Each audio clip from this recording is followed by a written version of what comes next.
იმ პერიოდში, როდესაც მე ვნახე, რომ იხსნებოდა ლეგალური გზები ბიზნესის კეთების, იმიტომ რომ მანამდე მხოლოდ არალეგალური გზები იყო და როგორც უკვე გითხარით, რაღაც არალეგალურთან ყოველთვის ჰქონდა არა ჯანსაღი ჯანსაღი დამოკიდებულება მქონდა, ანუ ვერიდებოდი აბსოლუტურად ყველანაირად და მინდოდა რომ ყველაფერი ყოფილიყო. მივხვდი რომ აქ იხსნება ძალიან დიდი საშუალებები. მაშინ მომივიდა ზუსტად ეს აზრად, რომ ჩემი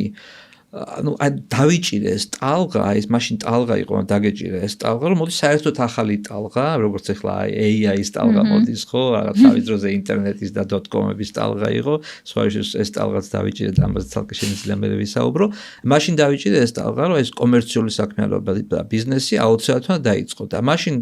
როგორც გითხარით, განათლება იყო ძალიან რთული მოსაპოვებელი, ანუ პრაქტიკით უნდა დაგეწყო ეგრევე და აი უბრალოდ რისკები იყო ბევრი, რაღაც შენ თვითონ სწავლობდი